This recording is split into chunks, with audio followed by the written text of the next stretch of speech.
Whether you're an early bird, a night owl, or somewhere in between, we all have a time of day when we are thriving. And yes, we can use it to be productive, but what if you actually want to enjoy that magical part of the day or night that you love, even when you're tight on time?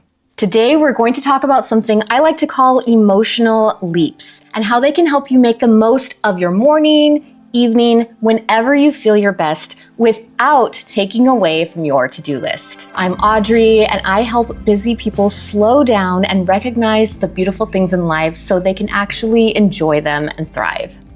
We all struggle to find balance, and for me, I am one of the people somewhere in the middle with my favorite time of day. I get a lot of energy in the morning, I have an afternoon slump, and then kind of get a lot of energy again towards the end of the day. But my favorite time of day is in the middle of the morning around 10 a.m. when the sun is shining and bright, and it feels like the morning is full of possibilities, but I'm not super groggy and zoned out from just waking up. And as someone who is stuck at work at 10 a.m., I always felt like that part of the day was reserved only for the weekends.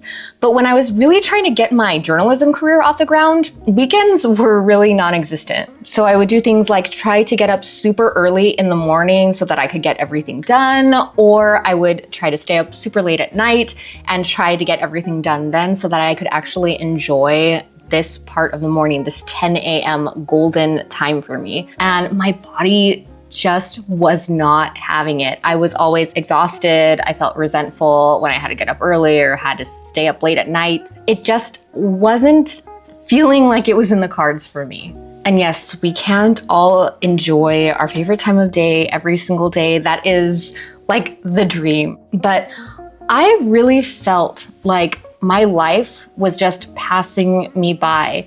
I mean, my job was really important to me. I'd worked really hard to get to where I was, but I also felt like aside from work, I really wasn't enjoying my life, not just at my favorite time of day, but really at all. So I had to reprioritize, and I did that through a series of something I like to call emotional leaps, which are just sort of questions that I asked myself. And those helped me resist the urge to just sit and power through my work during my favorite time of day and actually step away, even if it was just for a small amount of time, to go enjoy it. And yes, I was able to do this without missing a single deadline. What is an emotional leap? I define this as something that takes emotional labor but is important enough to do anyway. So let's say that you are super stressed out and you know that going out and taking a walk will make you feel better, but it takes effort to actually get outside. An emotional leap is saying, okay, I need to go get outside because it will make me feel better instead of just staying here in this stress where I feel maybe more comfortable, but worse. Or maybe it's something bigger, like making the effort to go see a grieving friend. Or if you've been dating someone for a while, saying I love you for the first time. Those are also emotional leaps. When it comes to our favorite part of the day, the emotional leap is actually taking the time and making the effort to enjoy that part of the day when you have a lot of different things going on. So you need some criteria to be able to do this. You need to be able to do it, A, when it is responsible for you to do so. And B, you need to be able to do it for an amount of time that won't make you miss your deadlines. Is that 5 minutes? Is it 1 minute? Is it half an hour, a big chunk of your day? You need to decide that for yourself. This seems like a very simple formula, but it's not always easy. I personally have felt the urge to just fill every spare moment of my time with work or things that I have to do and just checking things off lists. So actually being conscious and paying attention to this time that you're taking for yourself is a huge amount of effort. These are some ideas that you can take from how I put this into practice and incorporate them into your morning, your middle of the day, or your evening. And the first thing we have to do is actually decide what time of day is best for us. Because if you've just been going, you might not have even thought about it. I define my favorite time of day when I am the most mellow, when I am in the best mood. It's really when I feel most uplifted. Ask yourself at different times throughout the day how you feel. Like you can set an alarm in the morning, in the afternoon, in the evening, whenever, to ask yourself, how do I feel right now? Do I have energy? Do I feel uplifted? Do I feel like I am in a good mood or I am in a bad mood? And that will help you decide. Again, it seems very simple, but a lot of the times we are so bombarded with things that we don't take the time to actually see how we feel. So it's a good practice to get into. And yes, I mentioned going outside a lot, but you do not have to be outside during your favorite time of day. There are a lot of things that can prevent us from doing that. Don't let that stop you from enjoying your favorite time of day. Do it whenever you feel like you would enjoy that time, and just do it in a place that works for you. First, for you morning birds.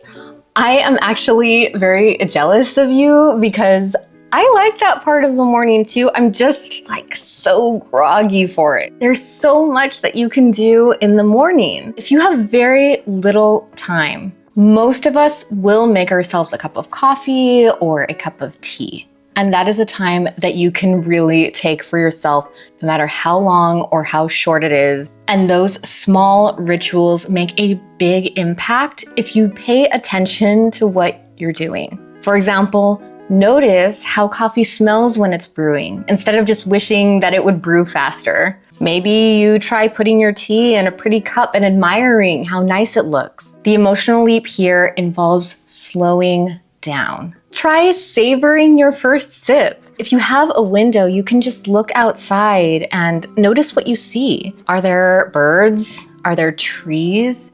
Can you hear them chirping? What's the weather like? You can even do this while you're driving, just looking outside the window as you drive safely, of course, but like noticing, what is the weather like? Do I see green? Do I see someone singing happily in their car? All of those things are ways to notice that time of your day. Then ask yourself, what do you love about this moment?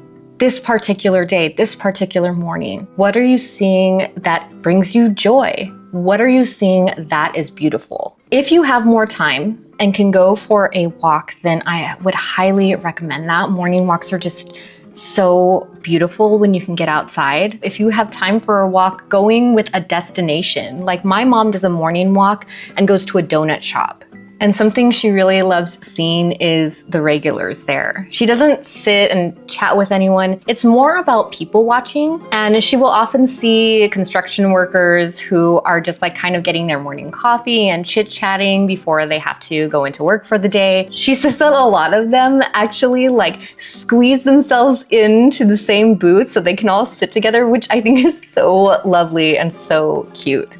And those little things, those little moments of people connecting with each other or smiling at each other, those moments of feeling good add up and lead up to a beautiful life. Next is night owls. I feel like night owls are prime candidates for alone time. The emotional leap here is to take some time away to create a hobby. 20 minutes is all you really need to journal, to draw, to read. Pick up something that is meaningful to you, that takes a little bit of effort, but also feels really, really good while you're doing it and gives you a sense of accomplishment. And this is a perfect time to do something like that because there are typically less distractions. If you only have a tiny window of time, like morning birds, and if you feel safe, you can sit outside for just a few minutes.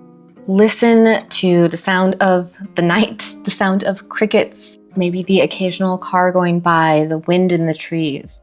Even if it's just for like 1-2 minutes, it can really help to calm the senses. And if you need to stay inside, just sitting in silence and letting your mind wander is something that I feel we don't do enough. Like daydreaming, or in this case, sort of like night dreaming while you're still awake, is really beneficial because you're just letting yourself kind of go and be in that moment. If you have some time and you're a night owl, you can do what I like to call leisurely research. Just looking up topics of interest. Maybe you're interested in art history. Maybe you're interested in recipes. And if you can't think of anything, maybe throughout the rush of your day, you can just sort of jot things down that sound interesting to you, that come up in conversation, and then look them up that night. I personally love makeup, and I will look up makeup tutorials or reviews at night, and it just feels so special, like it's me time. The only rule I impart on myself is no doom scrolling. This activity can be fun, it can be mindless, but it cannot be negative. That time is for me to feel better, not worse, and that should be the vibe for you too. Finally, in between people like me, who like 10 a.m. when it is the least convenient time to enjoy the day. If you're not a morning bird or a night person, this time is for you. We can take any of the tips that I just mentioned and just adapt them to ourselves. Use being in the moment to really enjoy that time of day, no matter how little time you have or how much time you have. If you have shift work, it's a little bit different. It can be easier or more difficult depending on what your shift is.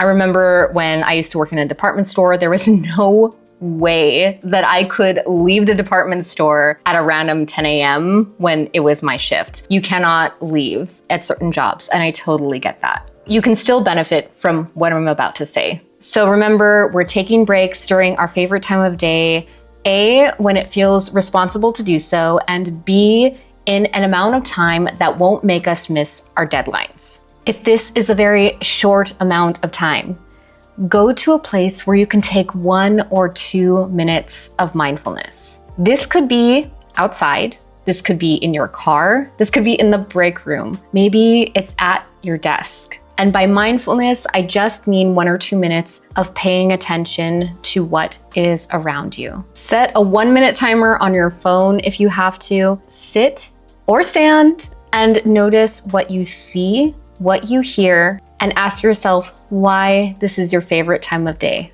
Then take a few breaths and just enjoy being. You're taking yourself off of autopilot and knowing that for this time, you are being present for your life. And of course, you can also look at pictures like beautiful landscapes online. You can read a poem. You can read a book for a certain amount of time if you have some more time. Anything that you enjoy. If you do have more time, another thing that is really great about being an in-between person is that everything is open. So what I always really loved doing was going and grabbing coffee with a colleague. I actually really miss that about working in an office or newsroom. I could just grab a colleague who had a few minutes and we could go for a quick coffee run, or better yet, have lunch with someone. You have to eat anyway, so just going to a nearby sandwich shop just to talk about what was happening in the day and just connecting with another person. Something else that is a prime activity for people who love that in-between time is to take a Ferris Bueller day. Of course, only do it if you can do it responsibly, but there is something to be said for taking a free day and not just sit at home and veg out. Okay, that's not what we're talking about. That has its own time and place. The emotional leap here is to do something fun, something that brings you joy. Maybe it's going to a new restaurant. Maybe it's spending an entire day at the beach. It's an activity-filled day. I'm not saying that you should take this break if it's going to mess up your entire life. I'm talking about taking this break when you don't want to, but you know that you can. Have an adventure, walk around, people watch. Pick your kids up from school and instead of taking them home or going back to work, go get ice cream. These things matter. I actually remember when I was a kid, once in a while, my mom would take me after school to this old-fashioned ice cream shop called Swenson's. They don't have them here anymore. And it was really beautiful. It was all dark wood and it had these really nice booths, or I remember them being really nice. And you would walk in and go up to the front and there was this dark wooden bar and little seats. And they would serve you the ice cream there. And then my mom and I would go and sit at the booths after school and eat our ice cream. And it was the best. My mom was a 4th grade teacher and she worked so hard, 24/7. She was always grading papers or doing lesson plans late at night every weekend. Every day that she had off, she would always be grading papers. And she made time to take me to Swenson's so I could get a scoop of mint chocolate chip ice cream in a sugar cone and sit in one of those booths.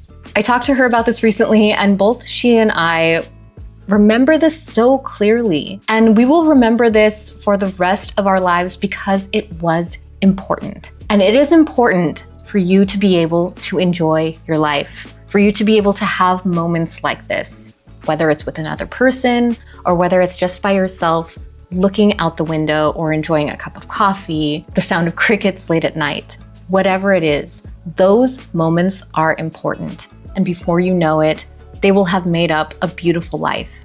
A common theme in all of these tips is to recognize beauty, the beauty of the morning, the beauty of what we're eating, what we're drinking, what we're hearing, the beauty of the questions we ask ourselves and taking the time to answer them. Those really are the things that fall to the wayside when we get busy with life stuff. And the point is to let them coexist. We can hold both things at the same time, the things that we have to do and also recognizing beauty. And I want to share this with you because noticing those beautiful things has made the biggest difference in my life. And if you want more tips on how to notice those moments in your life, then check out the video on your screen right now. This is how to live beautifully. What is your favorite time of day and what do you love about it? Let me know in the comments and follow for more beautiful things.